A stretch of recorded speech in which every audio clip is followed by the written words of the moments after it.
Hello, everybody, and thank you for joining us tonight on Inside D2Football with Tony Nicolette, Justin Polizzi, Matt Witwicky, Chris Ferguson, and special guest Antonio Clark. I am Brandon Meisner again. Thank you for joining us. We have a heck of a night to have some fun and talk about a lot of fun things. What a great weekend in Division II football. Some of the main things to talk about: Grand Valley at Colorado Mines, epic comeback by the Lakers. We're going to talk about that.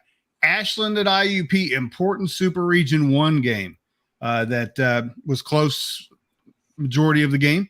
And we got so much more than that, way too much to list. So let's go ahead and get that started. And as I mentioned, the first game we're going to talk about was on Thursday. Grand Valley was at Colorado Mines. Didn't look good for the Lakers at one point, but they managed to tie the game, only to see Colorado School of Mines come back, kick the game-winning field goal with a second or two on the clock. I had two Tonys there, but Tony Nicolette, what were your thoughts on the game? Well, first of all, a special thanks to Tim Flynn and the staff at Mines for hosting, both Tony and I. Very gracious host, fantastic facility. As a quick aside, as a longtime D2 fan, that's been on my bucket list, that stadium, for a long time. So to be able to get to see a game there was a real blast. And so I'm so grateful to the staff there for having me. Now, getting to the game itself, it looked actually like it was going to be a little bit more, kind of steady and intriguing throughout. Last year's game was a little bit clunkier. I think in the get going, it was only 7-0 at half. And after a quick stop that the Lakers got on Mines' first possession, Grand Valley went 6 plays, 99 yards to take a 7-0 lead. And Mines responded to tie the game, and so he thought, okay, this is going to get interesting. And then Grand Valley's second possession went okay, and then from then until basically the latter part of the third quarter, Mines looked like they were just going to run the Lakers out of the gym. I mean, it was really something. They were extremely efficient on offense. They were doing a great job stuffing Grand Valley's run game on defense. And I'll be honest with you, in the stadium, and this is part of, guys, why when we have this show, we all try to watch as much tape as we can, or actually get to as many stadiums as we can, because you just get such a different sense of the game from seeing it. And it's always an even more emphatic sense that, or an understanding that you get when you're in the building. That game felt like Mines was actually going to boat race them. And I'll be honest, it almost felt like once they took the air out of the ball, I was a little surprised. I thought if they had kept their foot on the gas, there wouldn't have been any chance for Grand Valley to come back. But they, stopped throwing as aggressively, started running the ball. Grand Valley was forcing a lot of 3-and-outs, and the Laker offense started to figure some things out, especially in the pass game with that, kind of 2-minute urgency as you got into the last basically 18, 19 minutes of game clock. And they made that furious comeback to be able to tie it. So you got to give Grand Valley credit for, despite having all the cards stacked against them for the better part of that game, they still found a way to dig deep and almost make the full comeback and get a win in the last second there. But I mean, the way the game felt in the stadium was that Mines was just going to run them out, and I was very surprised to see that. Not in the fact that Mines isn't capable of that, but we just haven't seen that out of a Grand Valley team in a couple of years. So, Tony, you've played at. Everybody should know you were a former player, so you've played there. Tell us your thoughts on the atmosphere there, since Tony Nicolette brought it up, and then tell us your thoughts on the game, please. It's always an amazing atmosphere. Marv K Stadium, it's great. Their students are super into it. People show up. It's an amazing deal what they got going on up there. But as far as the game, it was as advertised. It was a heavyweight bout. Grand Valley took a really mean right hook, and they looked like they might have faltered, but they got back in it and swung back. I think things I wasn't surprised by, John Matoka looked amazing, efficient. He's not going to turn the ball over. He's going to gain yards. Max McLeod, I don't even think played his best game, still went for like 150 yards. Mine's running game, even though they lost Mike Zeman, their running game, it's more explosive now. Simply put, Noah Roper, Dickerson, those guys are explosive. They're fast. It showed. Mine's front seven defensively is the real deal. Nothing's changed from last year. They caused a lot of pressure. They had the Grand Valley guys under pressure a lot. Like the plays they made them on the run, getting out of the pocket. extending plays and whatnot. So I think it was a great game. I think Mines showed they took a lot from their loss in the championship game to Ferris State last year. I think they always build a little bit more. Grand Valley, I'm expecting them to bounce back strongly this week, though. Like the way they fought back, that showed like championship mettle, in my opinion. Fellas, let me ask you, being a neutral observer and watching this, I'll be real frank. I kind of thought that maybe there would be some residual effects that Mines would have after a pretty deflating loss in the championship a year ago. Just the way it went down and everything else. I'll be real frank. I didn't get any impression of that. Them coming right out of the gate and everything else. What Tony Nicolette, what are your thoughts? Were you a little bit surprised that they came out and played as well as they did? Not at all, Whit, from a couple of different perspectives. One, one of the things that I was concerned about for them was how many guys did they lose? They had, I think it was 33 60-year seniors on that roster last year. And I think they lost fewer than 10 of those. So when you keep that much experience, including the Harlan Hill winner, man, you're going to be in pretty good shape coming into the game. And I thought what the Mines staff did in terms of their learnings from those games was real great. Matoka was on the move a lot. They got him either with quick routes, or they had him rotating the pocket, or they did a lot of basically direct quick outs to a receiver catching the ball in the backfield. So whoever he had in front of him could block, and it's basically just like a long handoff. And so they were able to mix the run in such a way that it still mix the pass in such a way that it was essentially an extension of the run game. And Grand Valley just really didn't seem like they were adept at stopping it. And it looked a lot like some of the things that Ferris tries to do, and that Grand Valley stopped very successfully last year. So, there was some youth at a couple of spots in Grand Valley's D, and I wonder if maybe that showed a little bit. They did a great job of trying to neutralize just how effective Grand Valley's defensive front was, and they were able to get pressure on Matoka at different points. They did have 3 sacks, and he had to scramble on a few different occasions. But you didn't hear Abe Swanson's name called a lot during the night either. And I think part of that was because last year he was wreaking all kinds of havoc, and they were trying to figure out ways to, all right, how do we get away from him? And they were very successful at it. AC, let me ask you, that game was 28-7 at one point? Were you kind of thinking that game was over, and then did you kind of feel a bit of a mood change? Oh, absolutely. I'm on the sidelines and I'm taking pictures during these games, but I'm still like watching it through my lens.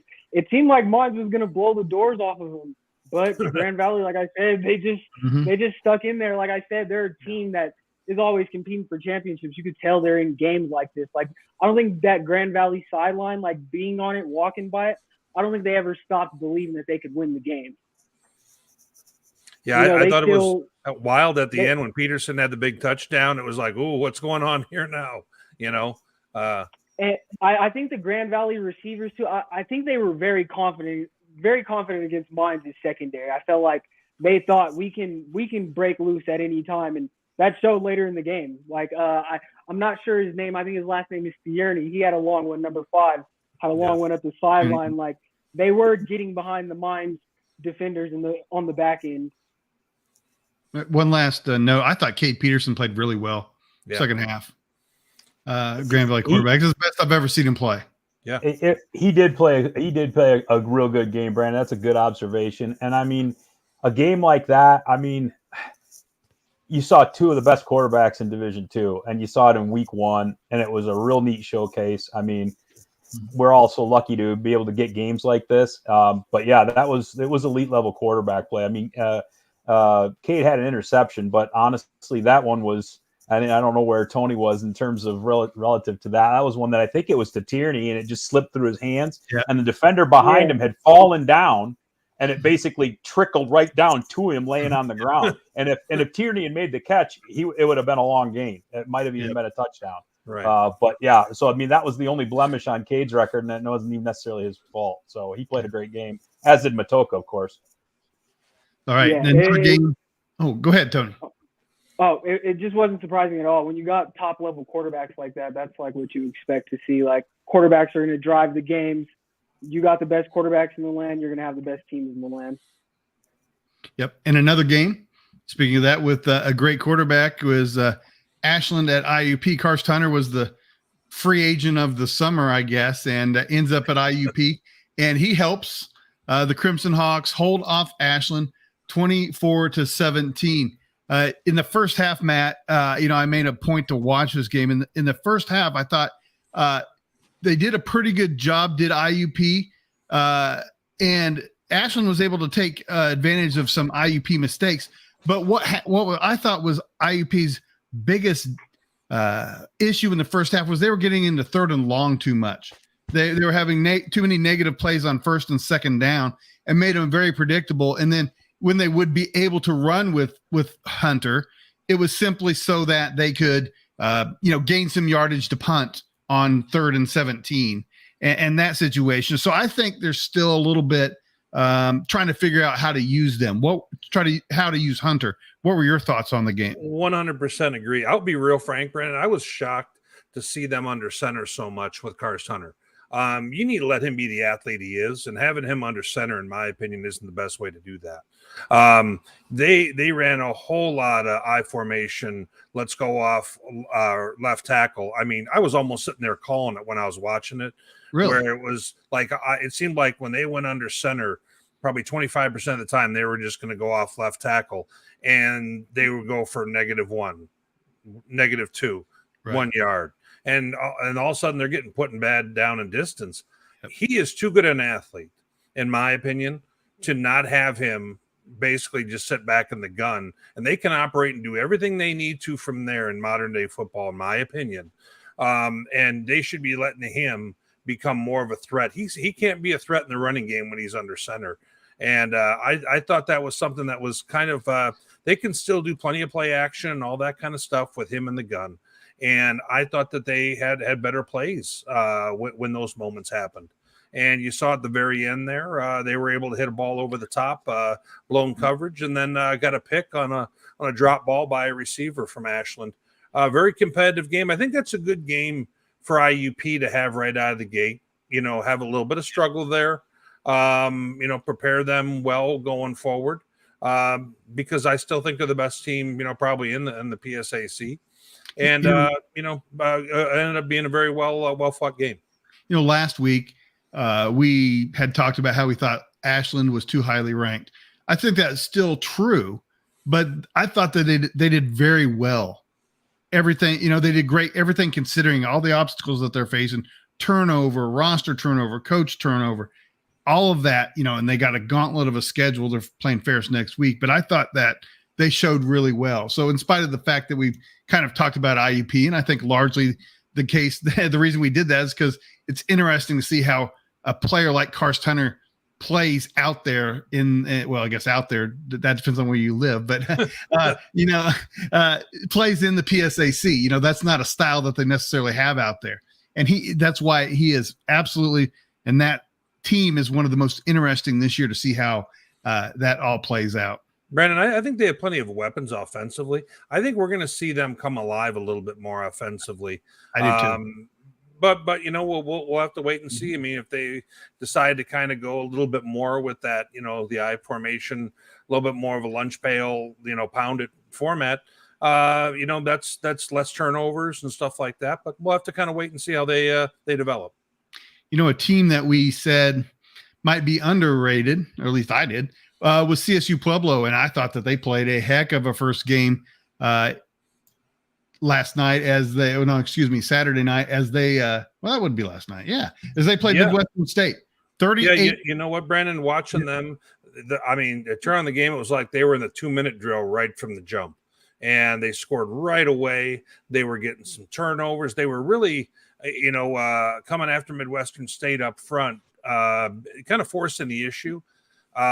Big pick 6 here, right now by Pittman, who's got in our Elite 100 squad. And, Fuller threw the ball a lot. Chance Fuller, comes over from Fort Hays, threw the ball over 40 times. They had some real nice spots there, and you can tell they have some weapons in the receiving game. They also had some spots where you could tell they had some things to work on. But defensively, I think that Pueblo looked pretty darn good, and they're gonna be a team that I think we're gonna be real interested in to watch this year. They got plenty of weapons offensively, and Fuller was threw three touchdowns, one pick. They did get in some pressures on him, as you can see right there, and I think that's something that Pueblo's going to have to shore up a little bit. What from your eyes there, AC? What were your thoughts on Pueblo in that contest? Exactly what you said. Pueblo's defense was very impressive. That secondary truly might be the best in the nation. Like Daniel Bone was an All-American last year. As you mentioned, Pittman, he's a lockdown guy, and Corey McClellan, he doesn't get as much love, right, but he's an all-conference guy that's really a standout, that's been a starter for years too, so really experienced in the back end. I think their front seven left a little bit to be desired. I thought Midwestern did, of all the things they did well, they ran the ball, I guess, somewhat well. Offensively for Pueblo, I'd like to see them run the ball a little bit better. I remember Pueblo from back in the days when they're running 12, 13 personnel, just pounding the rock on people. So I'd like to see them run the ball a little bit better. But Fuller, he didn't look bad at all. He was efficient as well. The pick was crazy. I actually have it in pictures. A lot of people don't think it was a pick. It totally was. Retzlaff had it. The dude stripped him as they're going to the ground. The ball just never touched the ground. It just stayed on their hips as they went together, and the Midwestern guy got up with it.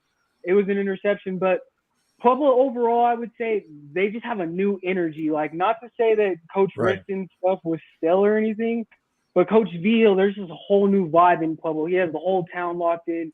It was an amazing atmosphere to be in, and I think they're going to be really impressive. But this week against Grand Valley, like you said, their offensive line, Grand Valley's front seven is going to be playing pissed off, I imagine. They're going to be in their house. It's going to be a very interesting matchup. Fuller took some hits this week against Midwestern. I'm very interested to see, but I think Pueblo's secondary is going to lead the way, and they're going to be a really good team this year. They can challenge Mons. All right, I tell you what, AC, you stay right there, and we're going to bring you back, and we'll bring you back, and we'll talk about the game when it's time to preview. So thanks for joining us, and we will see you in a little bit. All right, guys, let's move on. In Super Region 2, Limestone played West Georgia, a 21-19 win for West Georgia. But Justin, an extremely strong showing by Limestone. And in spite of the fact that it was a loss, maybe it says, hey, these guys are for real, because they're doing it again. They are. And when you watch the game on Thursday night, you didn't really know what to expect. It was kind of a toss-up. You knew West Georgia was coming into it mad because they missed out in the playoffs last year. And Limestone, first winning season, first time in the playoffs. And when you look at the stat sheet, guys, Limestone won in a lot of categories in the stat sheet. They had more first downs than West Georgia, had more passing yards than West Georgia, had more total offense than West Georgia. And just when you look at that box score, every time West Georgia got up early, took a 7-0 lead in the first quarter, but then Limestone answered. It was 7-6. West Georgia scores again, makes it 14-6. Limestone answers. Now it's 14-12. Right. So every time West Georgia scored, Limestone had an answer. And the final score, 21-19, Limestone scored with under 2 minutes or 1:32 left to make it 21-19, and they were going for 2 to try to tie it up. So, I was really impressed with what Limestone showed. They kept it close every time. Like I said, every time West Georgia seemed to score, Limestone had the answer. And that's what you were looking for from this game. You knew it had the potential to be like that. Trey Stewart, 20 rushes, 122 yards. Dustin Noller, 22 of 29 for 261 and 2 touchdowns. So, and no interceptions. They took care of the football. They didn't turn it over. And that says a lot about Limestone. When you look at West Georgia, Ben Whitlock took snaps under center for this one, and really 12 of 14 for 163, had 1 interception, but it was really the ground game for West Georgia that got it going. Wesley Kennedy was 10 for 169, and Rahees Mosley was 14 for 77, and they both had touchdowns on the ground. So all 3 of their touchdowns came on the ground for West Georgia. So a really strong showing by the Wolves, kind of what we expected to see from both teams. It was exciting. I enjoyed watching this one, and it's a great week one, and it showcases a little bit, I think, of what we're going to see here in week 2. All right. Fantastic. And it was a fantastic. I was just thinking, there were a bunch of great non-cons, some that might have been a little off the radar. One of those is Winona State at Saginaw Valley. But Whit, I bet you were just, tickled pink to see a non-conference game. Well, after many, many years without them, I'm loving it. I mean, whether it was Duluth and Northern Michigan, where Duluth kind of had their way. And then there was the GLIAC kind of went the other way in this contest, and it was very interesting to me that Saginaw got up to a big start. They didn't give up anything until right before half, and then they end up running the ball quite a bit and pounding the Winona defense, who'd been a pretty solid defensive running team a year ago. And they ended up going for 400 yards of them on the offense against them on the ground, and built a 27-0 lead. Winona got it down to within 2 scores, late, but for the most part, basically, Saginaw didn't have to even throw the ball 11 times, and they were able to pretty much dominate in the ground game. So I was expecting, for Winona to probably lose by about 2 scores, somewhere in that 10 points. So I figured that was about right. Just wasn't really thinking it would be this way. I thought it would be a little bit more competitive game. Tony, what was kind of your take? Well, I found it interesting with that. This actually looks a lot like what Saginaw was in the first few games of 2022. You didn't know for sure who the starting quarterback was. Andrew Brito kind of got a hold of that early, but he wasn't the sole owner of that job in the early going. And so you saw Jairus Grissom, who was starting in his stead last year, get the start in this game, but he actually didn't play probably much more than maybe a third of it. They really mixed in multiple signal callers to try and get a feel for who they wanted to run things. And I don't know if it was more just to see who the hot hand was, or just to try and get a feel for who they want the guy to be moving through the season. But going back to what I was starting with, when you look back to what they did to West Virginia Wesleyan, Bowie State, and Northwood in their first 3 games last year, they ran over all 3 of them. So you see them go for 400 yards in this game. Kind of feels a lot like what they were doing at the start of last year while they were figuring out what they want to do at quarterback and leaning on a defense that, despite a couple of key losses, still looks like it's pretty good. Yeah, and Winona started a transfer from University of South Dakota, Cole Stenstrom, who was guy who had started games with the Coyotes down at USD, and I thought he might offer him a little bit a burst in the running game. That didn't happen, and he ended up going 16 for 37 with 2 scores, 2 picks. They're going to need to get more out of the quarterback play going forward for them during the regular, their regular Northern Sun slate. Yeah, and Saginaw Valley only had 1 sack in that game too, so it's not like they were, they may have had him running for his life, but they weren't getting home. So I don't know how beat up he was or wasn't. Sure. All right, so I want to share this tweet really quickly with everybody, and one of our staff members who happens to be here with us was extremely happy.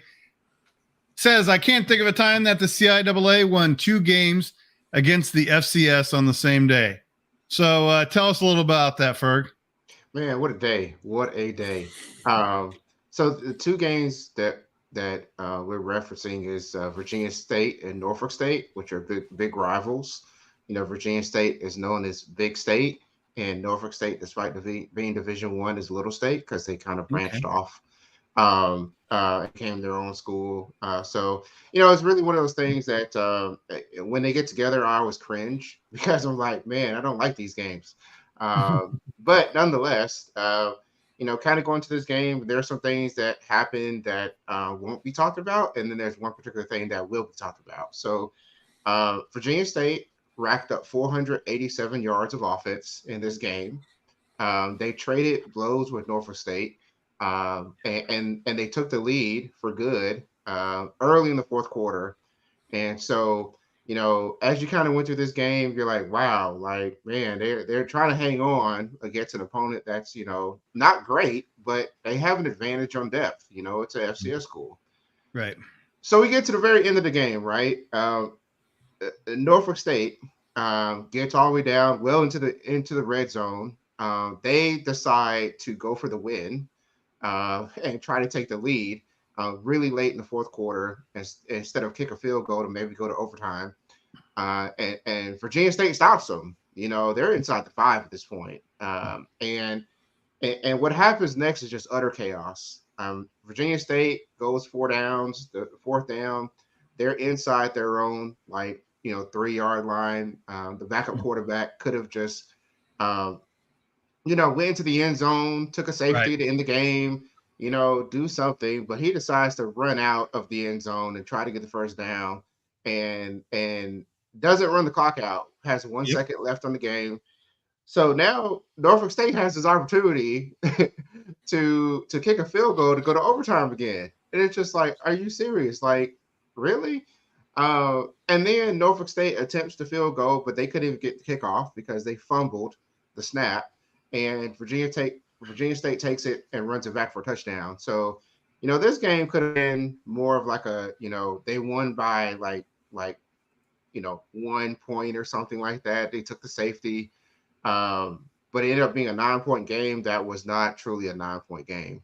But nonetheless, hats off to Virginia State because they ran for 316 yards. And Upton Bailey, who was kind of sharing carries last year with Darius Higgins, he alone ran for 183 yards. And typically when Virginia State is competitive to that level of playing against a Norfolk State, they always have this one back that's really, really strong. If you think about Trent Cannon from a few years ago, that's exactly how they beat them, and they did it again. So definitely hats off to Virginia State there. The other game was Bowie State travel up to Delaware State. I was on here and talking last week about I don't really know what Bowie State has. There's a lot of transfers. They have another quarterback named Amir. It's not Amir Hall. It's Amir Jenkins this time.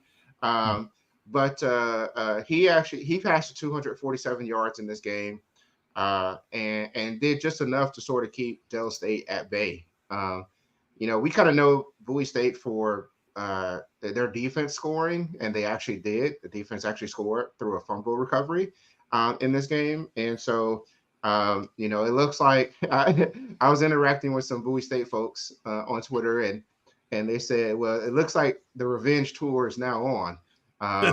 So next week, which we'll talk about, there's a game against the GLIAC yet again.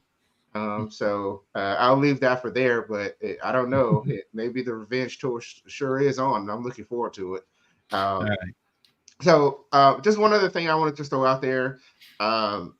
Central State also played a FCS opponent, Mississippi Valley, in a neutral site game, and they also won that game too. Oh, wow. 24-21. So both the CIAA and the SIAC took down their Division I HBCU brethrens in multiple games yesterday. That's how big it was. They're repping the Deuce well. That's awesome. So making us look good. So all right, let's go ahead and look at some the results from the top 25.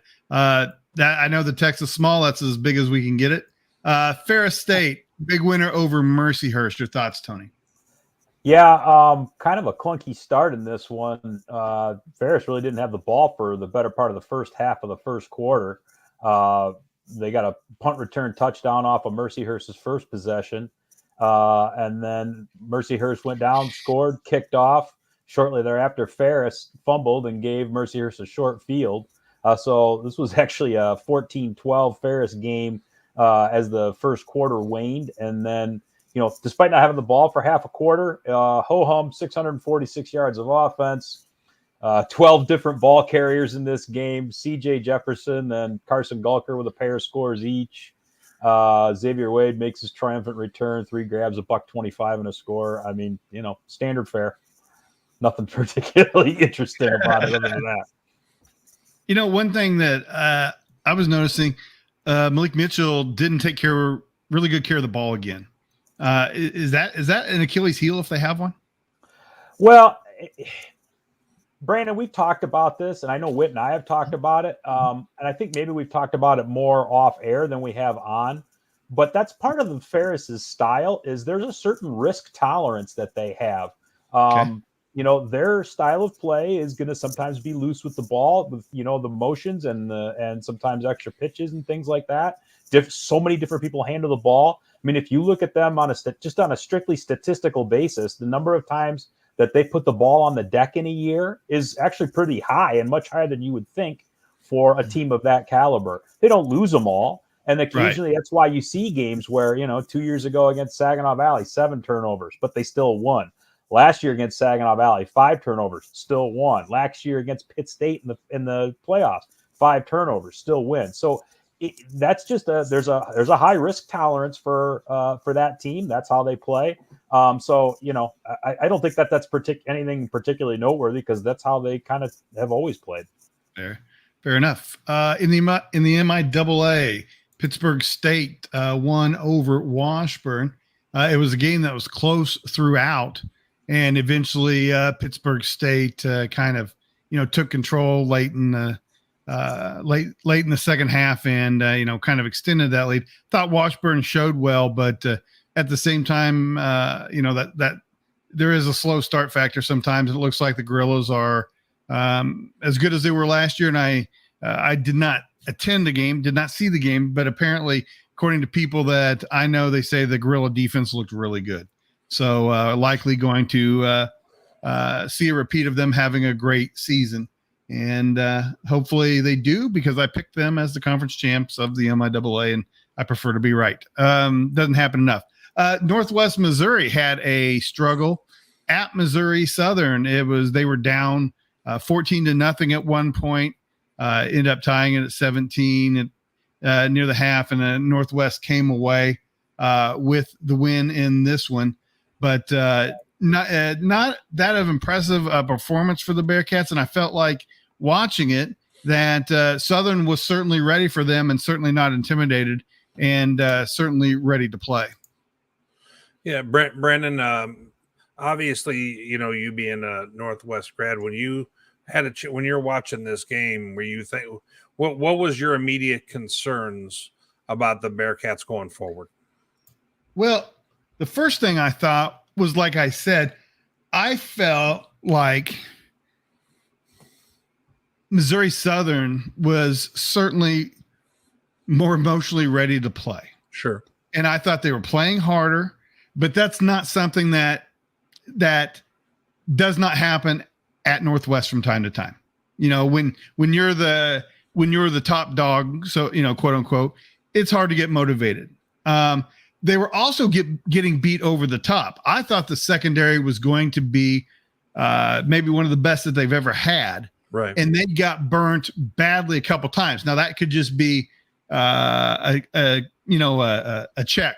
They could just need to fix something, and then that goes away, because the secondary did play a lot better towards the as the game went along. It Sure. played a lot better. But on the one play you saw, fast receivers outrunning a middle linebacker. That's probably not the kind of coverage you want on that player. So that might have been it. The offense, I thought, did okay at times. The pass pro was good, but there were a lot of drops in the receivers. And after the early drops, they kind of took care of that. Thought Mike Hohensee played really well. Those are my general thoughts. Okay. Whenever there's a game going on, I'm doing 1,000 things during game day. Sure. So I didn't have my attention was certainly not only on that game. Nonetheless, those were my thoughts about that game. Fair. So, all right, very good. Let's move on. What we got next? Angelo State, big win at West Alabama, is at 38-14. Minnesota State, wow. They went into Sioux Falls, came away with a big win, scored 54 points. Whit, you were at that game. Yeah, interesting game. It felt like Mankato was in control from the jump, but they had a few big turnovers, and Sioux Falls is all of a sudden, pulls to within 20-13 at half, and it's a one-score game. Then Sheen Butler-Lawson, who missed the first half, comes in to play for them after the half, and Sheen Butler-Lawson just went wild. He went up for over 200 yards on 8 totes, and 4 of them went for scores. You're going to see, one, here's another run by Vassar where, I mean, basically Sioux Falls just got to tackle somebody on this one. And, but then as the game kind of continued, I was a little bit surprised that Sioux Falls wasn't able to find a way to kind of slow down that Maverick running game, but it certainly makes somebody kind of wonder when Mankato runs for over 400 yards. Is this a return to kind of their old MO where they want to be a road grader on people?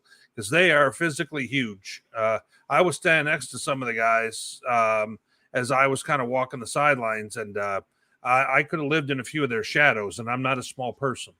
So it was. They look big on video. I mean, they look huge just watching the game. So yeah, so it almost kind of to me kind of fired a little bit of a warning shot for the rest of the conference. Like, hey, we're back, and this is who we're going to be. Be ready for this. So I just want to mention Butler lost in 221 yards, and Christian Vassar also had 144 yards. Yes, that's outstanding. Yes, yeah. well, Butler lost, and I chatted with him after the game, and I said, I've never seen you run like this before, and I watched y'all last year. And he said, I've went through a big program for some speed and stuff like that, and lost some weight, and so immediately I felt guilty about my own eating habits. But no, they're going to be beneficial here in a couple of weeks. Yeah, that's right. That's a good point. We got to plug the sponsor here shortly. Good, nice lead it, Brandon. I like that. All right, before we get to that, let's go ahead and keep going down. Top 25. Delta State wins at Missouri S&T. Bemidji State shows that their offense did not miss a beat as they handle Northern State pretty easily. As I said on Twitter, good governor. I was not expecting this. Bemidji, I thought Northern State was ready to really challenge them here, and then here's Ali Muhammad straight from Minot State right to the end zone for Bemidji here. He is going to change them. He's explosive, and he's going to give them something in the running game that they haven't had like that in a good while. There's our Elite 100 Dwaylen Ingram right there, one of his 2 scores. Kind of showing why he's one of the top players at our level. But Mankato, Bemidji across the board. I mean, look at the speed they have in the return game. They're just like a whole nother level from what I mean this year when you really look at them. And you see Alt right here. They got play action. Duncan Busby scores. He's going to be the new deep threat. They just were really impressive to me. I was not expecting this to be a one-sided game. And Northern State, who a lot of people thought might be able to compete for a playoff spot, there's Ali Muhammad going again, and they got to be left wondering what are they going to do now, because they got Duluth showing up in their yard this coming week, so things don't get any easier for them. That's right. Ouachita Baptist wins big over Western Oklahoma. Shepherd, a 27-26 over Southern Connecticut. Ashland we talked about. Harding. Well, you know what, B? Give me 1 sec with Shepherd. Yeah. For what it's worth, I don't have him ranked in my top 25. People can tweet me all they want with that. And they right now, with everything they lost, I really think that I had a real concern here. They were down 14-7 at half against a team who's 3-8 season a year ago. That's a concern. So they come back, they win this game by a point. And I mean, this is not the same Shepherd team. And I'll be real interested to see when they have upcoming games with Cal, Kutztown, and others like that. Can they get through those without a blemish? I'm not sure if they have. So I'm not really sure I'm looking at them as a top 25 just yet. Feel free. People want to fight me in the comments. That's fine. But those are just kind of my thoughts and looking at that. All right. A team that has very few concerns right now, in my opinion, Harding. They win big at Southern Nazarene. They scored over 50 points. Oh, man. They make me feel good about my preseason rank, having them in the top 10. I like what I'm seeing from them. They went to Southern Naz there and did a number. Gage Porter had a little struggles here, little high ball, and ended up having 3 picks and kind of was on the struggle train a little bit. And Harding, they're just going to pound the rock. You take a look at, here's their fullback right there, Blake Dela Cruz, who scores 4 times in this game as they ran for nearly 300 yards. And they're just, when they get going, man, that's a bad deal to be on the other side of that. And they did an interesting thing right here, B. Look at they're going to run. Whoop, wait a second. We're not going to run. We're going to throw this one. And Cole Keelan's got a good enough arm here that they've got a little extra dimension in this, which is why I think that this could be one of the scarier teams that they've had, because they've got a little bit more multiple that they can do there, and their defense is getting after you, and you can see that right here, kind of across the board. So Harding's still my top 10, and I think a lot of people thought Gage Porter was going to really come in and have a wow year for Southern Nassau, a good season to go, but didn't quite start off that way for him here. And as you can see, Harding continues to go ahead and just do their thing in the second half. And I'm interested to see, Brandon, going forward. We got some real nice games going to be lining up with a surging Henderson State, and obviously Wichita Baptist, and the GAC is going to be interesting to watch this year. It is. Sorry. Go ahead, Justin. Hold on, Brandon. 1 second. I just want to circle back to one thing. Anybody from Shepherd that wants to reach out to Whit on Twitter, it's at Matt D2Football. Anybody wants to reach out to him, go ahead and hit him up there. Just in case you're wondering. All right. All right. What do we got next? Slippery Rock wins 28-17 versus Wayne State. In the MIAA, Emporia State had very little to no trouble with Lincoln. Ray Gleason threw for about 4,000 yards. Chris, do you have him in your fantasy team this year, or did he get plucked by somebody else? Okay. No, actually, let me tell you, Brandon. Though. I know whose team he's on. He's on Wayne Cavades, and he was going against my ass this week. You say that with some angst. Yeah, of course he was. Anyway, every time we bring on Gleason, Chris liked to talk about him, so I couldn't remember whose team he was on, but I thought I'd mention that. So they hardly let me get anybody I wanted from last year. They made it a point to put me last. That's okay. That's okay. Let's look at this. Wingate, impressive win over Albany State, 30-7. We went to West Georgia. Benedict dominates Shaw. Indy had a pretty good win, I think, 39-20 over Hillsdale. Lewis didn't actually gain them. The transfer that we were really excited about didn't gain a ton of yards in that one either. So that Brandon, I thought they keyed on him. If you really look at it, I thought they really did. Yeah, okay. I thought they keyed on him in that contest. Okay. Virginia Union about 1 hour ago beat Morehouse 45-13, and just FYI to everybody else, potential top 25. Well, I know they get votes. Fort Valley State's down 24-14 to Tuskegee at the half. I thought people might want to know that. And it was a part of our pick'em a week ago. Yes. Right. Golden Tigers. We all picked Fort Valley, so we're either going to Justin and I are either going to look really bad. I mean, just horrible, or bad. Fort Valley will pull it out, and we won't look quite so bad. But in any case, back to the games. Lenore Rhine wins 45-7 at St. Augustine, or against St. Augustine's. Davenport, 31-17 over Thomas More, and those are that rounds out the games in the top 25, or the teams involved with top 25 games.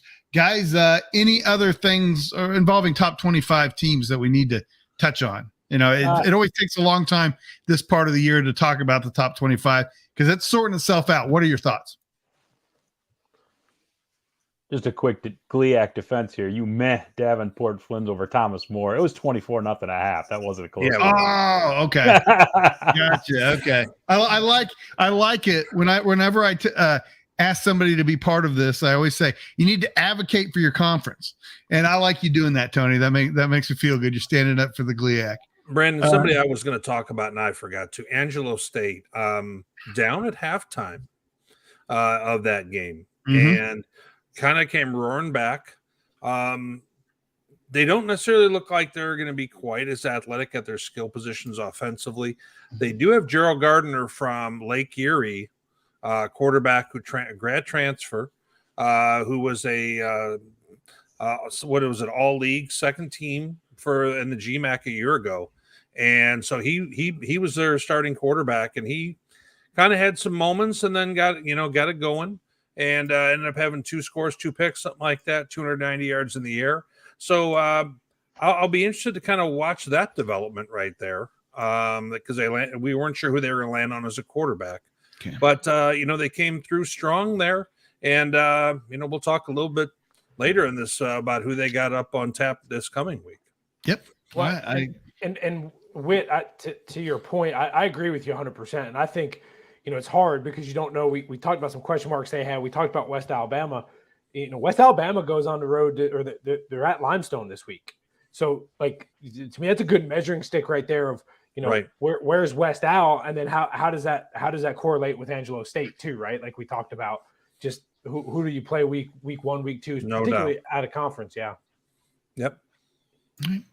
All right. Some other news and notes from around the country. What do we got? Dwayne McGee did not play in that game. So a really good player that is not Ryan. Part of their game. I'm sorry? Lenore Ryan, running back. Lenore Ryan, I'm sorry. Yep.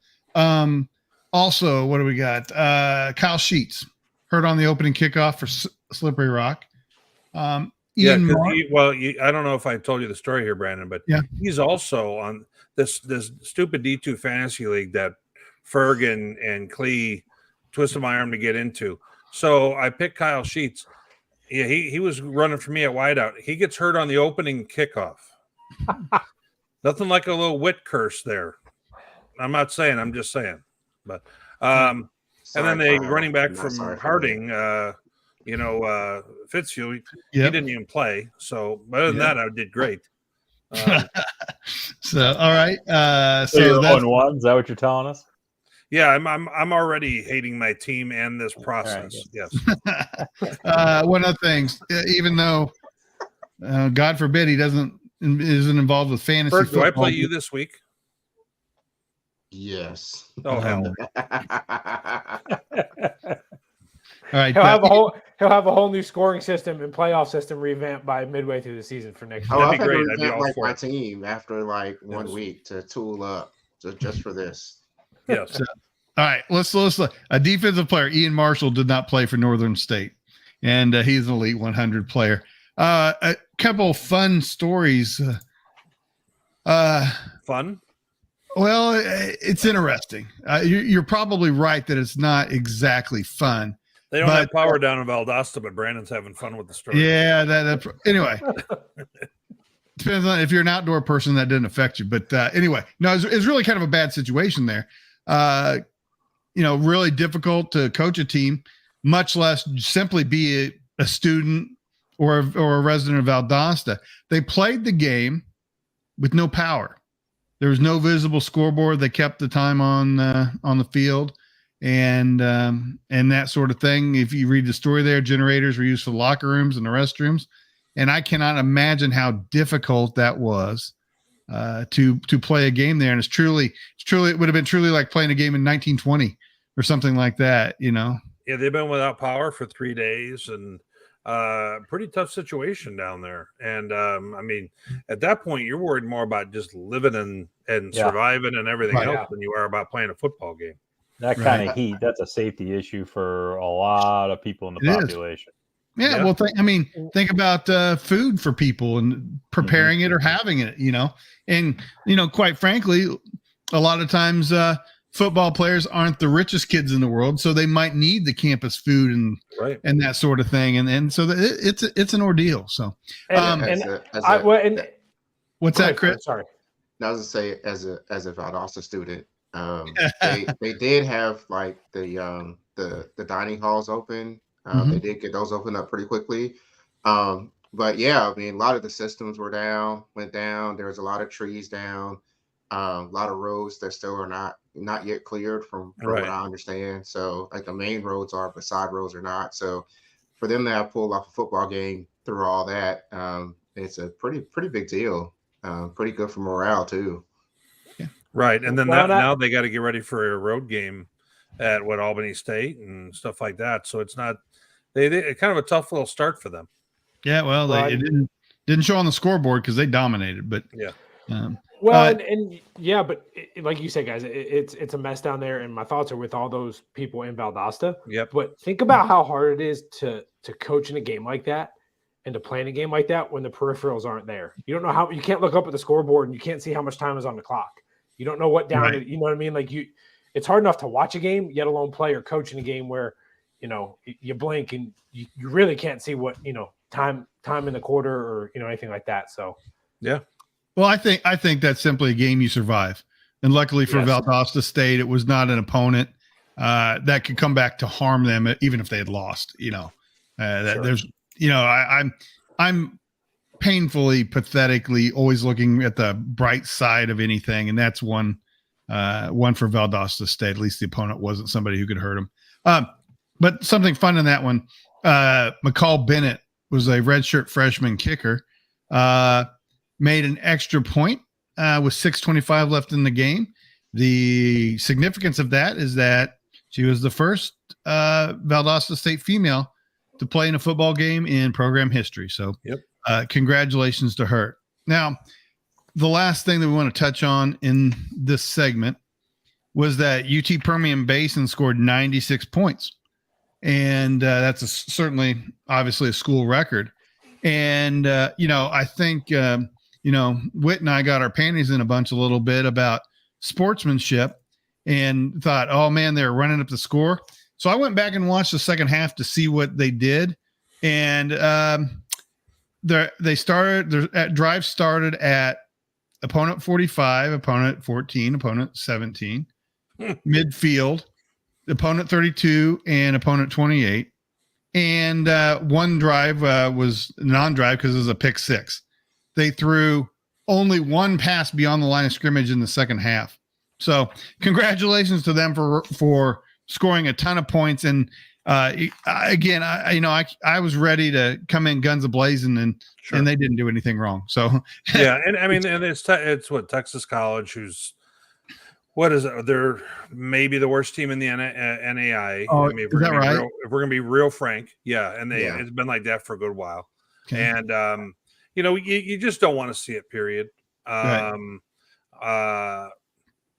So I mean, it is what it is, and it's one of those where maybe, by all means, maybe they try not to schedule that next year and try and find somebody who's not going to be such a one-sided football game, and you don't get yourself in that spot. But right. It's never a real good look because you don't like to see that for the losing team, and now the losing team's got to go play an FCS after this. So I mean that's their own scheduling too. So that Arkansas takes two to tango with this. Yeah. I just want to mention one of the tweets I saw about this game was somebody adding the Texas Department of Public Safety reporting a crime when they saw the score to that game. That ain't right. I mean, I know, but nonetheless, Texas College is a HBCU, so we never like to see that over here. But they're kind of in that league like Virginia and Lynchburg and some of those schools that's all they do is schedule like those games like that. Right. So right. It's not uncommon to see scores like this, and unfortunately, places like the Lone Star will probably continue to schedule them because of the difficulty in scheduling. So it's kind of unfortunate. I know it. Yeah. Yep. All right. Well, we've come to the point of the show where we need to mention something else that's unfortunate. That would be my waistline and Whit's waistline. But having said that, it will help us dominate a 28-inch pizza. There's less than a month, Whit. And have you been practicing at all? Well, just in general, like life, and to tell you the truth, I had pizza 3 times in the last week.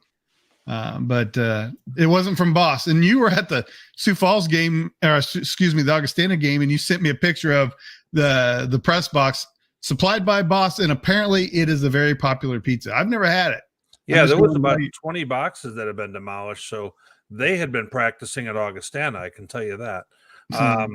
But that was the football game I was at yesterday where it was 99 degrees, and my big behind was out on the turf, which I don't have a body built for that type of situation. So at halftime when things were comfortable, I ducked out. But no, I did a little bit of practicing yesterday, Brandon. So you'll be proud of me. Oh, I could practice on that right now. Yeah, I thought you could. My hands would not be crossed. My hands would be getting pizza at that point. But, something I was just talking with Jeremy Seafelt, the owner-operator of Bosses, and he actually mentioned me. He said, hey, Whit, in Springfield, Missouri, he said they're at the Holiday Inn. He said Holiday Inn in Suites, I-44, Springfield, Missouri. He said somehow that came across his radar, and he would love to open up a Boss's right there, kind of tied in with the hotel. So we're putting that out there in the event any of our loyal fan base thinks that may be something that might work for them. Once again, Boss will come train you, the whole deal and all that stuff.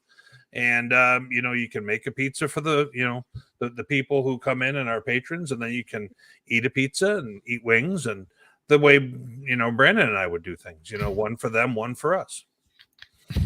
Reminds me of Homer Simpson filling up the gas, and one for me, one for you, when Claire's ran on beer. Exactly. All right. Well, yeah, that's somewhat cute and funny. What is not cute and funny, however, are my results in this week's pick'em. I just bad. And our results. I guess it is everybody the same way. There's four of us that are. Chuck's not here to brag about his. All right, so I got a question, guys. Are we so narcissistic that we want Valley to win so that we have a little bit better record in our picks, or are we so vindictive that we want them to lose so Chuck's is not perfect? That last part. Okay. I like the vindictiveness. So yes. All right. Well, we'll keep track of that. Obviously not a good start to the season. Minus Chuck. Congratulations, Chuck. Whatever. All right. Yeah. Didn't I pick Tuskegee? No, I gotta have. All right, we're gonna go back and watch the tape because I picked Tuskegee to win their league. Why wouldn't I pick them to lose there? Well, you go back, Tony, and if you if you say that, I want to have less red on my thing than you did. So that's all. upon further review, Tony was smarter than the rest of us. All right, no, just you. You. That's a low bar, man. Come on, I expect more out of you than that. Let's look at the realistic expectations. Let's look at the undercard for this week. Bowie State at Davenport. Ferg, did you have any real quick thoughts on that one? I'm going to this game. Oh, sweet. Okay. Yeah, I'm going to this game. I think it's going to be really interesting because, Davenport definitely took their foot off the gas. So, it's going to, you just got two teams that are really going to be going at it. I don't expect much running from Bowie State.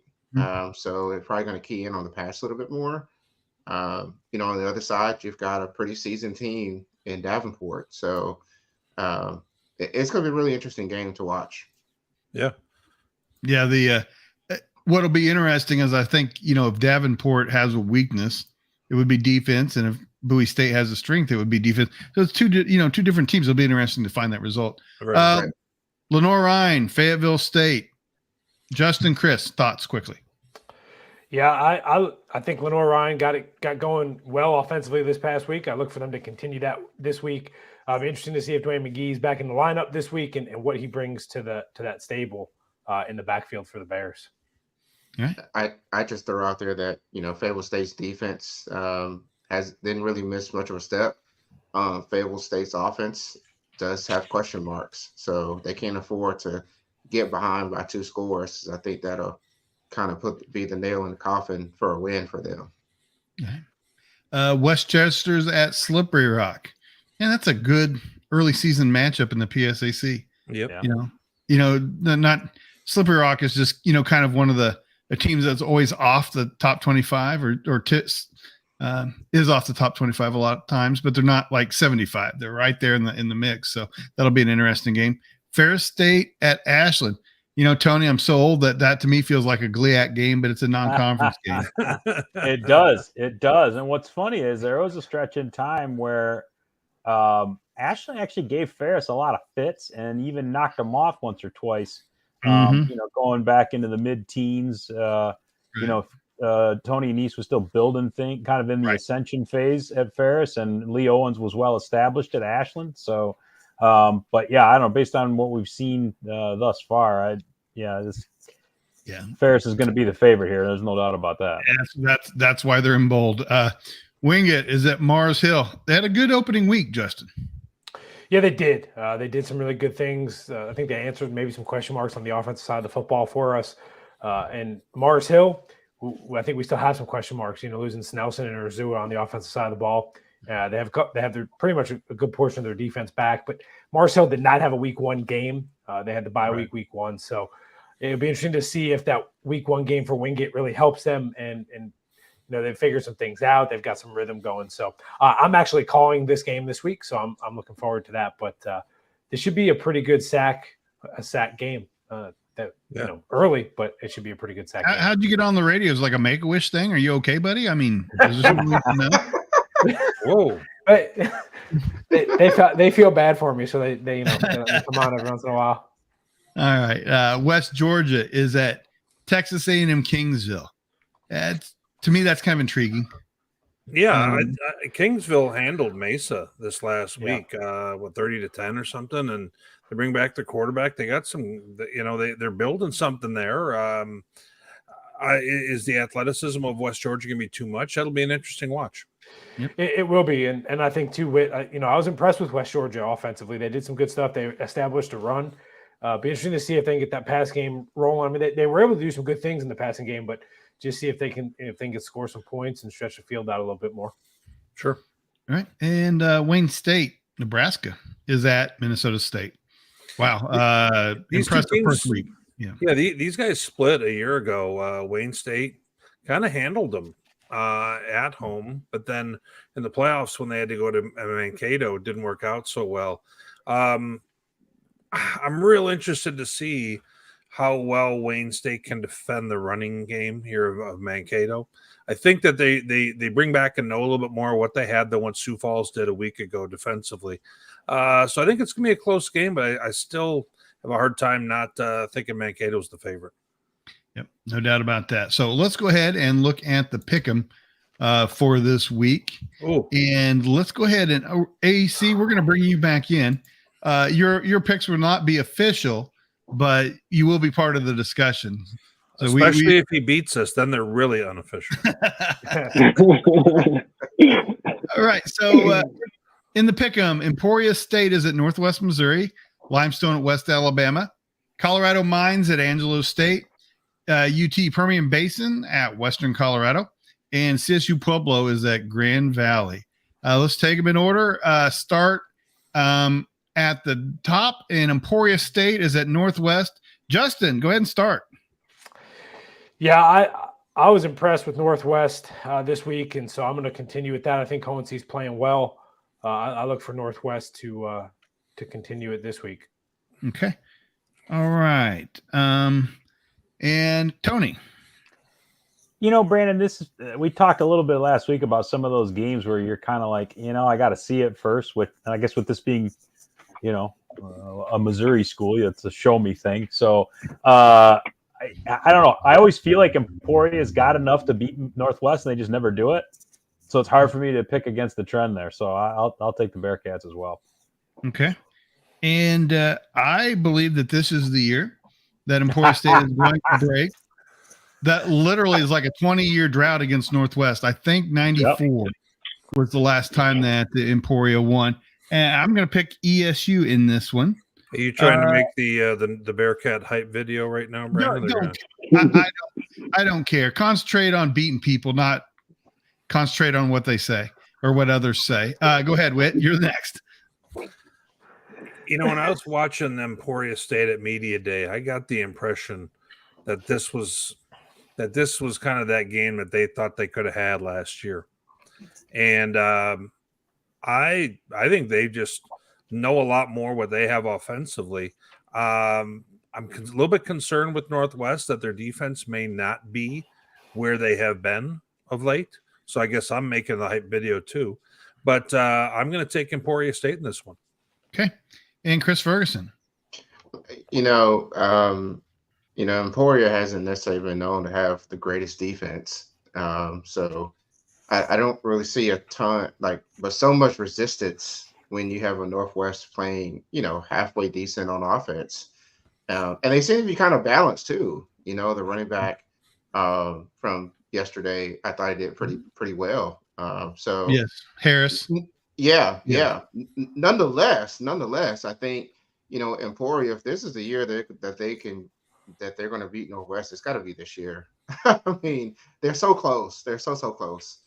So I'm also going to take Emporia in this one as a revenge game. Okay. I thought Ferg was picking both teams there for a moment. I did too. You got to keep you guessing. Yeah. AC, if you had to pick, who would you pick? Just going off Northwest Mizzou's pedigree and now finding out that it's like a 20-year drought, I think I'm going to go with Northwest Mizzou. All right. We will not hold you to these. Next game, Limestone at West Alabama. Tony, you will start. I'm impressed with what Limestone did, how tough they played the other day, but I think West Alabama's got too much. Okay. I am actually going to go with Limestone, and I think that they are going to win this one by 10 points. Whit. Kind of struggled with this one. I think West Alabama's defense is going to keep this to a low-scoring contest, but I'm not convinced that their offense is good enough to win it. I still think the trajectory on this Limestone team is up. I'm going to take them to win what I think will be a real big one for them. Okay. Ferg. Yeah, man, this feels like an elimination game already. Because whoever loses is going to have a really hard time getting into the lower seeds as the year goes on. Anyway, I agree with everything that y'all have said. West Alabama, the offense is questionable. The defense is legit. And Limestone certainly has the horsepower, but is it enough against a really, really, really good defense? I'm going to take West Alabama here. I'm going to go a little bit against the grain with the home team. All right. Justin. Yeah, Ferg, you kind of hit the nail on the head for me. When I was looking at this game, it's hard to feel like this isn't a must-win for both teams, particularly if they, have playoff aspirations. I was impressed with Limestone last week. They hung tough against West Georgia and West Al. They did some good things against Angelo. Ultimately, I think the defense at home for West Alabama is going to be the difference here. I think they're going to figure it out offensively, and it pains me to go against the grain and go against the sack a little bit, but I think West Alabama at home has the edge here. Okay. And what I feel is like an early season must win. Okay. All right, and AC, if you had to pick, what would you pick? I'm going to go with Limestone. Back against the walls, playoff implications, even though it's early. What they did last year, surprisingly, making the playoffs and how they played last week, I'm going to go with Limestone on the road. All right. Next game, Colorado School of Mines at Angelo State.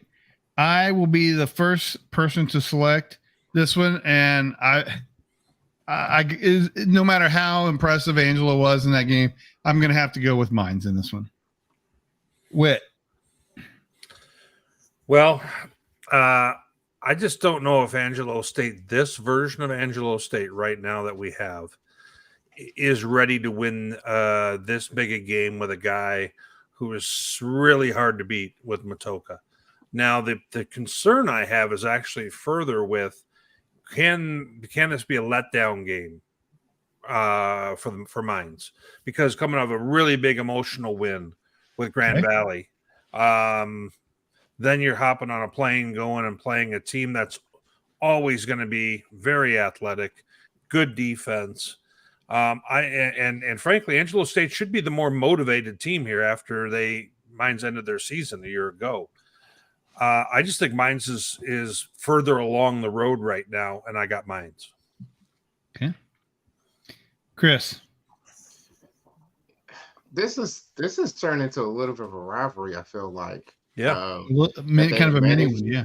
Yeah, they've met, in the playoffs. Oh, we like to play you. We're going to play you in the regular season, and so one, Angelo has beaten Mines with Matoka there. So I'm not particularly concerned about that. Yeah, Angelo isn't the same, but we also had doubts about them coming into week one, and look what they did.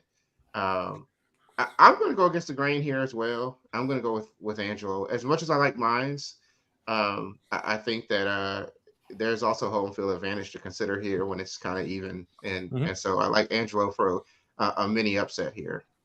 All right, Justin. Yeah, I was impressed with Mines last week, and I don't think that's going to stop this week. I think Mines is gonna win this one on the road, but I think there's a little bit of a chip on Mines' shoulders because I think a lot of people they feel like they may have been written off. Playing that game last week, going on the road here, so I think there's a little bit of a chip on their shoulder. I like Mines in this one, guys. All right, Tony. Yeah, it's hard for me to go away from Mines here, guys. I mean, they lost to Angelo last year in a game that, maybe they should have won early. They solved the riddle in the playoffs. And, I talked about this earlier in the show. You got 24 six-year seniors that came back. You got the Harlan Hill winner, who's just so hard to beat. I got the sense in the stadium the other night that Mines has a chip on their shoulder, like Coach Poe said. I just feel like they're playing like nobody believes in them this year, even though they've got all these guys back and they've proven a lot on the field over the last couple of seasons. So I don't know. I think this is Mines' game to lose myself. Their trajectory is that they should win the national championship this year, since that would be one step higher each year.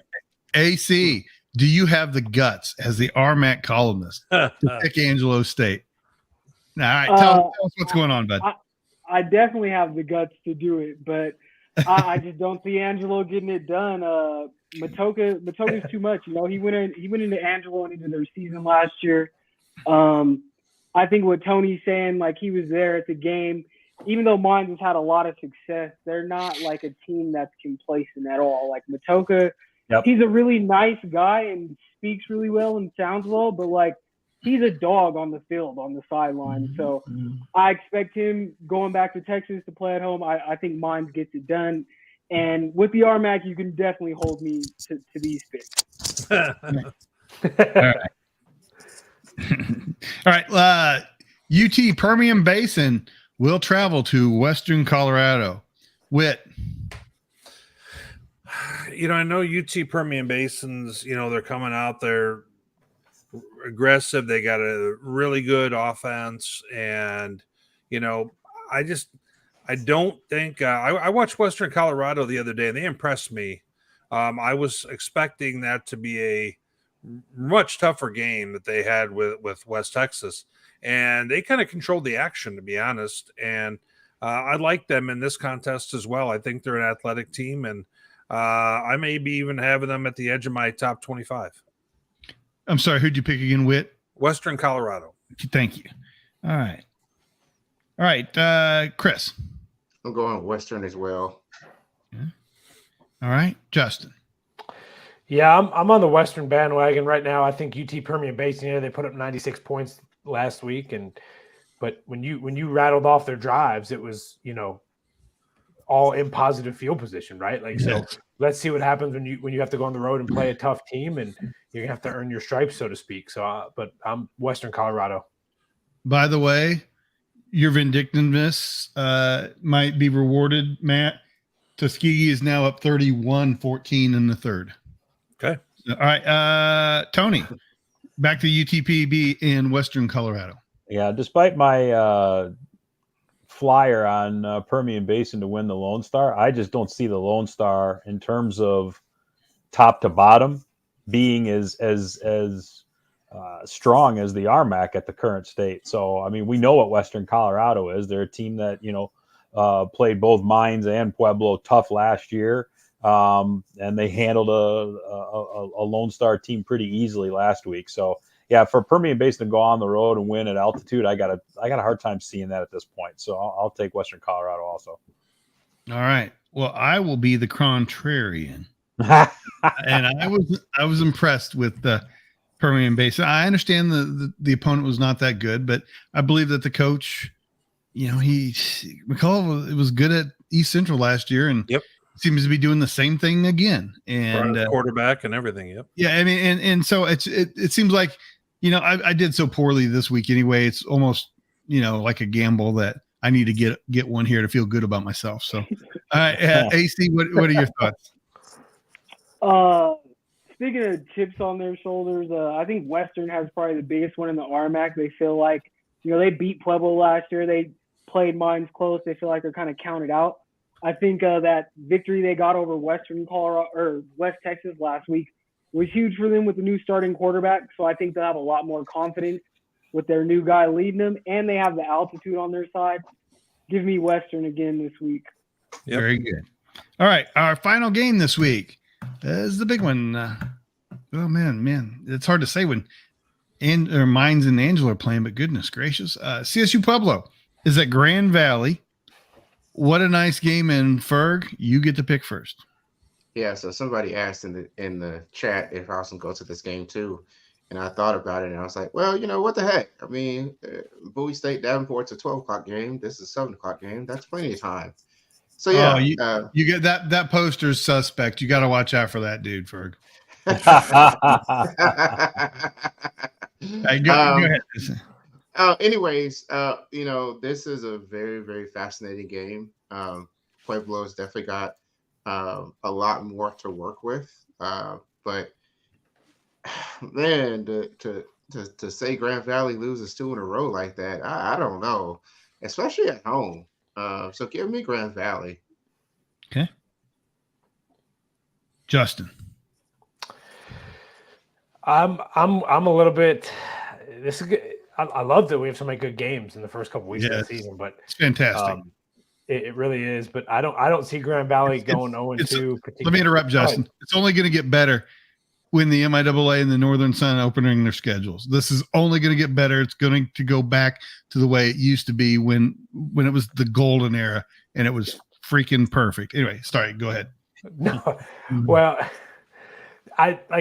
this one's tough. But I just don't see Grand Valley going 0-2 to start, and I don't see them losing at home. So, and it doesn't matter who they play. So I'm going to take Grand Valley.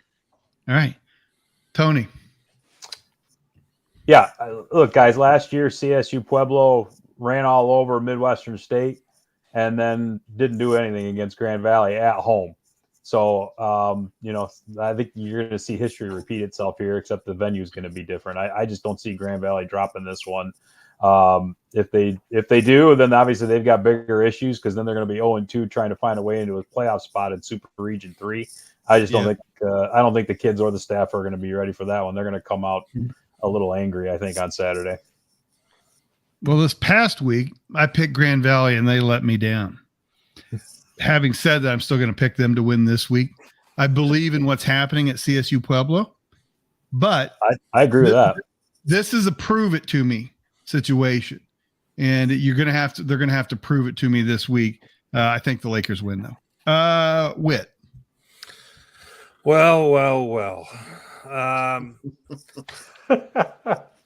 Pueblo showed me a few things. I think if this was 7-on-7, I might go with Pueblo.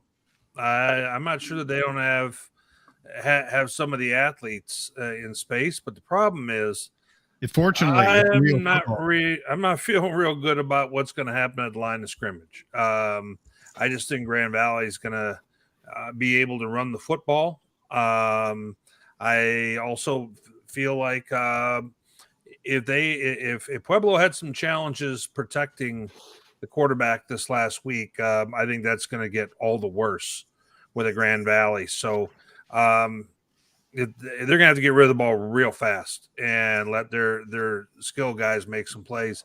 I think that they're a greater threat this year without a doubt, but I still like Grand Valley at home a little too much. This is a big ask for what's essentially kind of a younger Pueblo team in terms of they haven't played together very much. Right. The one thing that we'll have going for them is that, and this is impressive, in his freshman season, Chance Fuller didn't start a game until he played Northwest Missouri, and he went into Maryville and won as a freshman. Yeah, that's he's kind of an X factor here because Yeah. he's a gunslinger. He's kind of like Brandon Alda Bemidji. Yeah. He's going to be firing no matter what. Right. Now, AC, now that we've talked about it, give us the answer to the quiz. Who's going to win this game? I hate to be the RMAG homer, but I'm going to go with Pueblo. Yeah. I'm going to trust in Coach it's all right. Vito in that energy that they have going up there. Their leaders, I think Daniel Bone's going to come out trying to have himself a game to have that defense really ready to go in. They're just going to be excited to play up there. Like, that's a great stadium, a great venue. Like, similar to how Tony was describing Mines. I've never been to Grand Valley, but I would imagine it's the exact same kind of vibe. You know, even on the road, you're going to be up to multiply it by 3 because of the size. I mean, 5. Okay. But I'm going to go with Pueblo. Having Fuller, having that experience playing in the MIAA, I don't think he'll be scared walking in there leading him. So I'm going to take Pueblo in a close one because I do think Grand Valley is going to come out, you know, with something to prove after last week when they probably feel like they could have won that game. All right. Very good. So I wrote that down. We will see how you do next week, and we will ridicule you if you get these wrong. You will be ridiculed. That's just the way this goes. All right, guys. We'll be right back. Stick with us. Just wanted to take this opportunity to thank those who have supported D2 Football this year. D2 Football is free, but it isn't cheap. Your support helps offset our expenses and allows us to expand our coverage. If you like what we're doing, please consider supporting us. Visit d2football.com/support. Or if you want to do it the old-fashioned way, click contact on the website to find our mailing address. But again, thank you for supporting D2 Football. All right. Also want to thank Jeff, Jamie, Jason, Justin, and Nathan, who helped support us late in the week, and I haven't had an opportunity to update that video. But I wanted to thank you and let you all know that it can't be done without you.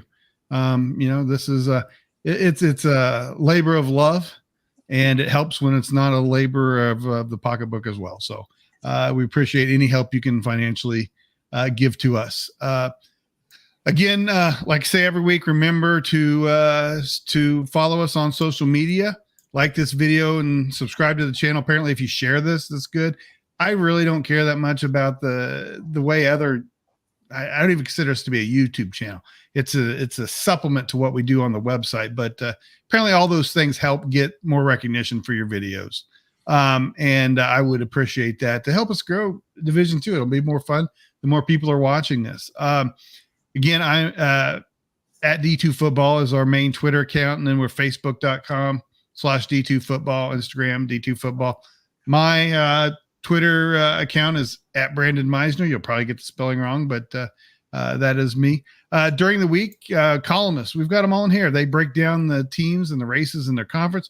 The best thing is they provide a perspective that you don't get there. It's a truer perspective, and is not as much homerism or any homerism in some cases. So remember, we have scores every game day. You can access our scoreboard. Many ways to sort that. Highly, highly helpful. And we also have the biggest collection of D2 fans in our message board. I was able to approve a bunch of them this week. And again, that's a manual approval. I apologize, but it's the way to keep spam out. We're not always successful, but we've had one spam in the last 6 months, and I consider that to be not too bad. Also, I haven't had spam in years, but it used to go great with mac and cheese. Ferg, nothing? Nothing, Ferg? I loved it. All right. Also want to thank Fox 31 Denver, IUP Sports, CSU Pueblo, the RMAC Network, West Georgia Sports, Channel 10 in Cadillac. Do you know the call letters for that one, Tony? It's 9 and 10 News. Yes, that's it. Yeah. But I forget what the call letters are. Okay, no worries. It's in northern Michigan. The 9 and 10 News goes from Cadillac, which is kind of the lower southern edge of the what's considered northern Michigan, and then covers all the way to the tip of the mitt and all the UP. So wow. Yep. Okay. Anyway, thanks to them. KOAM, KELO, Lakeland PBS, and Harding Sports. So appreciate all of them and anybody that we might have missed. It is now time for the most exciting portion of the show, which is comments and questions. So I got a comment first. Whit, does Boss have a spam pizza? Is that a topping selection? Not that I'm aware of. I think that pizza you two are going to eat should have spam on it. No. They do have pineapple, and they do have other stuff with lettuce on it that would never cross my lips. But no, and by the way, not to tease anything here, but the owner operator did kind of chirp us a little bit and say some things to Brandon and I that were less than positive about this tag team taking care of business, and we will be posting that next week. I'm just throwing that out there right now, but carry on. All right. Let's look at the questions. What do we got here? All right. K Ferg, you get to answer the first one, buddy. Woo! Calvin wants to know who had the most impressive victory, Bowie or Benedict? Well, Benedict's victory was like they just shut out Shaw. And I mean, that was a shocker with what Shaw does have coming back to just roll over them by 50. It was bad.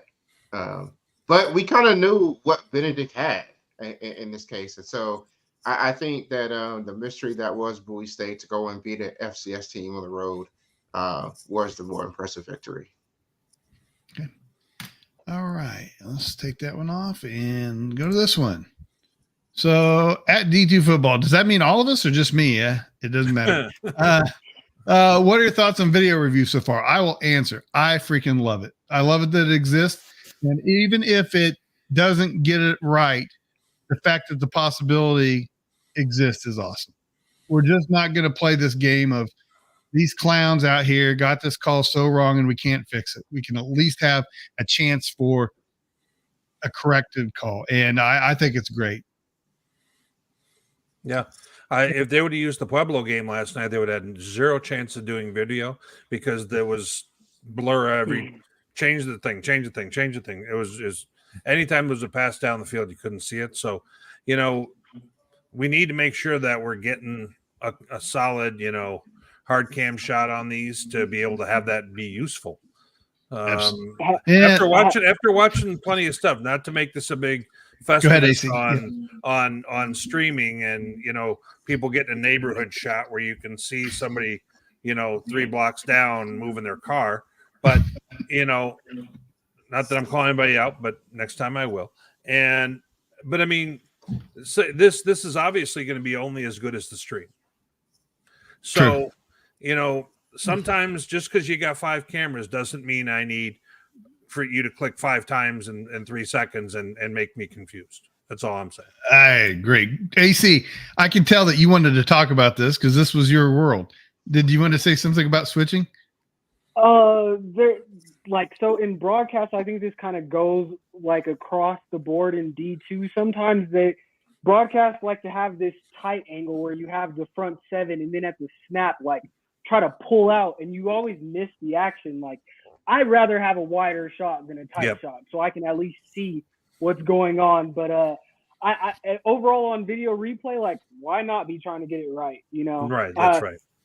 There's so many games that are won and decided on these calls. So like, I don't mind spending the time and there's nothing wrong with getting it right. If you can get it right, why not try to? Absolutely. Apparently the MIAA has now fixed or certain cameras specifically for replay. So they've all added like a third. So that's not necessarily part of the broadcast. So, all right, let's look at this. About Shepard. So Bradley, one of our best fans of the show, best supporters of D2 Football, says, I'll just say that Shepard sure looked like a team that was placing 4 guys who were in the NFL camps. That's exactly what it looked like. I mean, it's not Bama. You don't replace that string of receivers, or now their string of quarterbacks. It is harder in the deuce to replace that, and they had a crazy amount of guys in NFL camps from one Division II offense. This was to be expected. I don't think any of us thought that was even a fair ask. I mean, and especially what they lost at the quarterback position, which is maybe one of the best we've seen in the last 10 years. I mean, well, I think period. Yeah. I think that's indisputable in terms of what the NFL looks for. Yes. It's indisputable. I can't remember a D2 guy that made the roster and the situation happened as it did in Chicago, where they cut the guy who they thought was going to be the backup. I mean, I can't recall that ever happening. Yeah, he's getting bumped up, right? Yeah, I can't anyway. So I mean, that alone is a big deal. He made throws all the time that I didn't think other people could make. All right, nice to have some big out of conference matchups. Bradley is a fan of Northern Sun, and just like Whit, I'm sure he likes seeing them. They used to be part of all of our lives, and it's wonderful that some of them are coming back, and and schools are realizing the value of them. You know what? I ended up having grabbed some food before the USF Mankato game with Mr. Brad Koenig and some of the other real loyal Mankato fans, and once again, great brothers to have out there, people who want to go to games, who have that kind of interest. I love seeing it. I love the fact in the Northern Sun, I'm going to get a chance to see a new non-con every week, the way it's scheduled. Now, that probably hasn't been great for the teams to try and schedule that in weeks 5, 6, 7, 8, and everything else. That's not the beginning of the season, but it's still going to be enjoyable for me, no question. Yeah, I mean, the scheduling will be easier as we move along, though. When everybody's scheduling 1 and 2 versus, like you said, 6, 7, 10. Nope, when Jamestown comes back, Northern Sun's closing their doors. You guys had your chance, Brandon. They would not want to go back to the Stone Ages and do that crap again. I don't believe that they would do that. They're smarter than that. All right, let's go ahead and get the next one. Emory and Henry stomped the mud hole in Concord. That was probably the most surprising game from the SAC this weekend. I agree, Ryan, not Shane. I agree that was a big surprise, and I thought, goodness gracious, I know nothing about football because I picked Concord to win the MEC. Yeah, I changed my fantasy team after that game. I'm glad I didn't play those guys on my team this week. I mean, it was just such a surprise. Yeah, it was such a surprise, and now Bluefield State has to go play them. So I am terrified to see what may happen now. Well, this was posted during the picks results, and Peggy is apparently a master of the obvious because we did not do good. You are very correct, Peggy said. It feels like a teacher's telling us, you all did not do good on this test. You call yourselves experts. No, That's fine, Peggy. You can take our paycheck. That's exactly right. Yeah. All right. Let's look at this one. I think this is interesting, Tony, because I think you and I have talked about this a little bit. I'm surprised Ashland hasn't been better in Super Region 1. I would agree with that with a certain level of limitation, right? And that's the limitation being that, and you're right, we've talked about this. I think there's going to be a progressive, the amount of time that GLIAC high-level caliber of play that they had would continue to stay above where they are in the GMAC. It's a time-limited thing because that tends to they're going to end up playing much more like the collective and the collective in the GMAC. No disrespect to some of those teams, a lot of them former GLIAC teams. The demand week in, week out there is not the same as what the GLIAC has traditionally been. So over time, yeah, they're just not going to be that advantage was going to be a limited thing. And I would tell you that even towards the end of their time in the GLIAC, I don't know that Ashland, they'd made the playoffs and they'd done some things. I still didn't feel like that they weren't going to beat Ferris year in and year out. I was talking about how they did, 5, 6, 8 years ago, but in that last year in the league, it was, that wasn't the same Ashland team. Right. So I don't know how much of an advantage they had going into Super Region 1 anyway. Okay. And I do want to say the top flight teams in the PSAC and the Shepherds of the world with what they've had the last few years. I mean, I know they haven't shown well in some of those semifinal games, but the caliber of play with some of those schools is better than what it was 10 years ago. That's my opinion. Yeah. Well, when does anybody remember exactly when Shepherd joined the PSAC? I think it was like 17 or something like that. 17, Okay. 18, somewhere in there. I think everybody adjusts to what's happening and to who else is their surroundings. The same thing you said about Ashland going to the GMAC. When Shepherd comes to the PSAC and starts winning it all the time. In fact, they were winning the Super Region as a member of the MEC. It has an effect on everything. It's human nature. It is not an insult. It is not a criticism. It is human nature. If you have 3 seconds to try to beat out a ground ball, you will run harder than you would if you had 5 seconds to beat it out. Humans just barely beat stuff. It is just human nature. So, all right, let me see if we have any more. 2019 was the answer. Thank you to Inkblot and Bradley. So they've helped improve the play of the PSAC, I would say. And then let's do one final comment. And this will be directed, I guess, to Whit and myself, unless somebody else wants to come and be a part of this. Well, it's been a strong consideration. We just need to figure out the technology. I mean, it's hard for me to – I'm going to be focused on – I'm going to have my game face on. I'm not going to be thinking about streaming. I'm going to be thinking about chowing. I'm just saying. Hey, man, press play and start to eat. Come on. This isn't that tough. You got the platform already set up. You can do a live stream here. You can't do a live stream for that. I'll be honest with you. I am honestly concerned about throwing up. Like I'm going to demand a puke bucket there or something. No. By the way, I did find out an important detail. We can stand while we eat if we want to, which I kind of found when I was practicing. If I stood, I could things were just kind of moving better because, I'm just saying, B. So next time you have pizza, I'm going to need for you to stand and eat it and see what your thoughts are about this because you're going to need to start practicing a little bit more. I'm already kind of in game shape right now. And, Well, again, I'm in some shape, but it's round. But all right, well, let's. When's the date for this again? This would be. Are we going to do it on a Friday or the Saturday, Whit? Well, they play during the day, right? Saturday, so we're going to need to have it Friday. We'll see if the local news wants to cover it because this is kind of a big deal and all.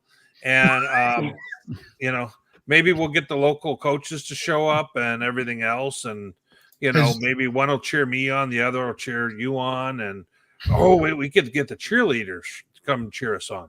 Yes, because they can't wait is picking up the more I think about it.